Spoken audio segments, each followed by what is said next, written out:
नाम है गरिमा सिंह।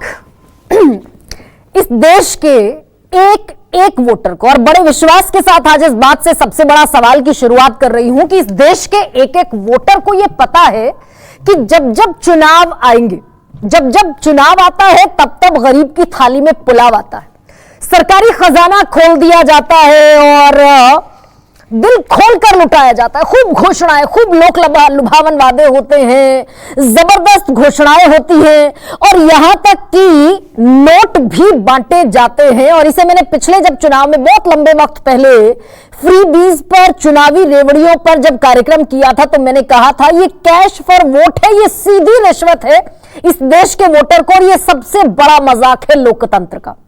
और ये मैं नहीं कह रही हूं, ये इस देश का चुनाव आयोग कह चुका है, नीति आयोग कह चुका है, देश का सबसे बड़ा bank reserve bank of India कह चुका है और खुद देश के प्रधानमंत्री नरेंद्र मोदी इस बात को कह चुके हैं।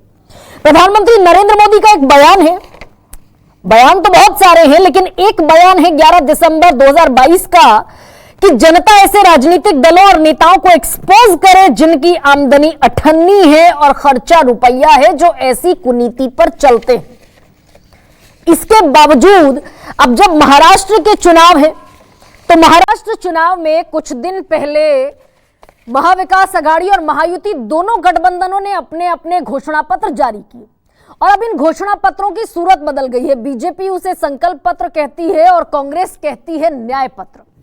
लेकिन ये जो गारंटी दी गई, मैं महाविकास आघाड़ी की विपक्षी गठबंधन की गारंटी पढ़ दूं आपके सामने।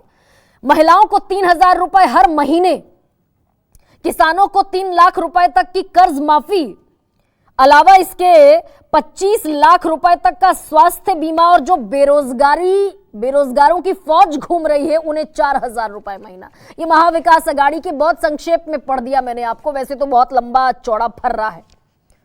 और ठीक ऐसे ही जब महायुति की घोषणाओं पर आऊंगी, यानी कि जो सरकार है अभी एकनाथ शिंदे की, वो सरकार क्या कह रही है।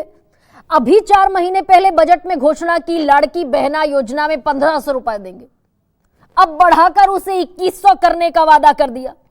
किसानों को यहां भी ऋण माफी की, कर्ज माफी की गारंटी दी गई है और वृद्धावस्था पेंशनधारियों को 1,500 से बढ़ाकर 2,100 रुपए कर देंगे। और जो सबसे दिलचस्प है वो ये कि महाराष्ट्र के किसान बाकी देश के किसानों से प्रीमियम किसान क्यों हो गए भाई। यहां एमएसपी पर 20% सब्सिडी क्यों मिलेगी महाराष्ट्र में, बाकी किसानों को देश भर के नहीं मिलेगी।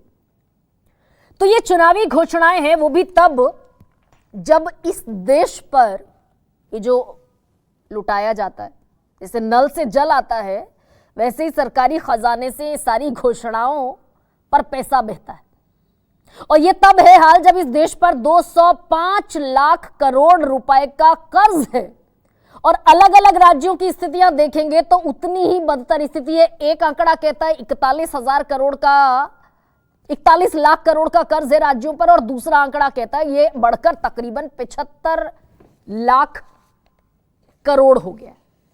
अब ऐसे में इन चुनावी गारंटीज पर एक नई लड़ाई शुरू हुई। अभी तक तो ये था कि भाई हम भी बांटेंगे तुम भी बांटो। अब एक नई लड़ाई शुरू ये हुई 1 तारीख से। 1 नवंबर का दिन था, गोवर्धन पूजा जिस दिन आप लोग कर रहे थे, उस दिन प्रधानमंत्री नरेंद्र मोदी ने एक बड़ा आरोप लगाया कांग्रेस शासित तीनों प्रदेशों पर, कर्नाटक पर, तेलंगाना पर और हिमाचल पर, और 4 ट्वीट किए लगातार। 5:48 पर पहला ट्वीट किया था। उन्होंने लिखा कि check any state where the Congress has governments today, Himachal Pradesh, Karnataka and Telangana, the developmental trajectory and fiscal health is turning from bad to worse. Their so-called guarantees lie unfulfilled, which is a terrible deceit upon the people of these states. ये धोखाधड़ी है कर्नाटका के, तेलंगाना के और हिमाचल प्रदेश की जनता के लिए, क्योंकि यहां की जो फिस्कल हेल्थ है, राजकोषीय सेहत है, वो दिन पर दिन बद से बदतर होती जा रही है। और एक दूसरा ट्वीट जो उन्होंने किया वो ये कि the people of country will have to be vigilant against the Congress sponsored culture of fake promises. Congress जो झूठी घोषणाएं, झूठे वादे, झूठी गारंटियां परोसती है, उनसे जनता को सचेत रहना चाहिए। अब यहां से ये कौन सच्चा और कौन झूठा का खेल शुरू हुआ। इसके तुरंत बाद मल्लिकार्जुन खड़गे सामने आए बड़े लंबे चौड़े ट्वीट के साथ और उन्होंने गिनाया, उन्होंने कहा 100-day plan was a cheap PR stunt. घटिया पीआर स्टंट कर रही है भारतीय जनता पार्टी। बीजेपी जहां बी बिट्रेल है, धोखा है, और जे जुमला है। और धड़ाधड़ अंदाज में मल्लिकार्जुन खड़गे ने भी पूछ लिया, भाई अनएम्प्लॉयमेंट, बेरोजगारी दूर करने का वादा था, क्या हुआ? महंगाई दूर करने का वादा था, क्या हुआ? कहां गए अच्छे दिन, कहां गया विकसित भारत, कहां गया ना खाऊंगा ना खाने दूंगा, और क्या हो गया व्हाट हैपेंड टू मैं देश नहीं झुकने दूंगा। और यही उस दिन उन्होंने हजारीबाग झारखंड में अपने चुनावी भाषण में भी कहा कि हमें आपकी तरह झूठ बोलने की आदत नहीं है। हमने कर्नाटक में भी वादे पूरे किए, तेलंगाना में भी किए और हिमाचल में भी किए। लेकिन आज मैं इस पर डिबेट क्यों कर रही हूं? दरअसल आज सुबह राहुल गांधी ने एक ट्वीट कर दिया था कि प्रधानमंत्री कांग्रेस की गारंटियों पर अपनी पर्ची चिपकाते हैं, देश में और प्रदेश में चुनाव प्रचार करते हैं और फिर कांग्रेस पर मनगढ़ंत आरोप लगाते हैं झूठे वादे करने का या वादा पूरा न करने का। और फिर हालांकि ये राहुल गांधी को प्रेस कॉन्फ्रेंस करनी थी सुबह तीनों कांग्रेस शासित राज्यों के मुख्यमंत्रियों के साथ, सुखविंदर सुक्खू, उप मुख्यमंत्री कर्नाटक के डीके शिवकुमार, और तीसरा राज्य हुआ हिमाचल और तेलंगाना रेवंत रेड्डी। लेकिन ये आज पवन खेड़ा ने प्रेस कॉन्फ्रेंस की, सब अपने अपने श्वेत पत्र के साथ आ गए। कर्नाटक में हमने इतना बजट था, इतना खर्च कर दिया, तेलंगाना में इतना था और इतना खर्च कर दिया।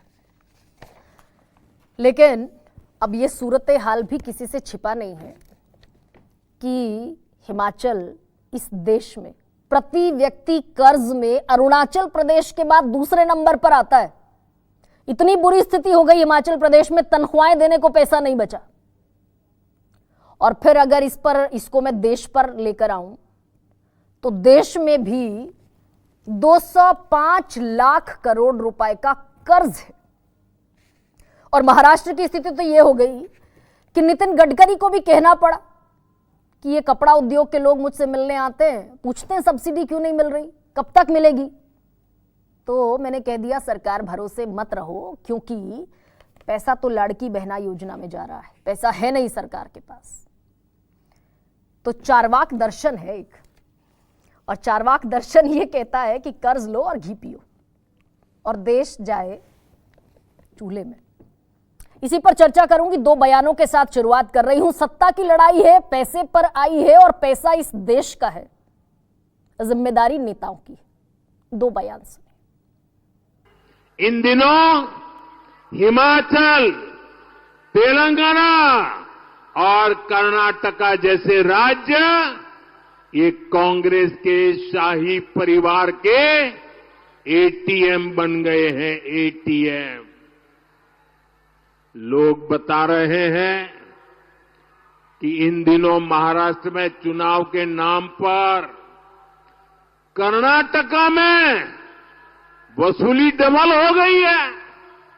चुनाव महाराष्ट्र में, वसूली डबल हो रही है कर्नाटका में, तेलंगाना में। आओ मोदी साहब बेंगलोर में एक जगह ठहरेंगे और आपने जो कहा था इलेक्शन में 11 साल में आपने कितने गारंटी दिए थे, उसमें से कितने गारंटी आपने किया और यूपीए सरकार में हमने कितने गारंटी थी, हमने क्या किया मैं बताऊंगा। तो ऐसे में क्या है आज का सबसे बड़ा सवाल, आपके सामने रखते हैं। चुनावी गारंटी पर छिड़ी लड़ाई, बात एटीएम तक क्यों आई? और दूसरा सबसे बड़ा सवाल, सिर्फ रेवड़ी पर ही मिलेंगे वोट, जनता कब करेगी इस पर चोट?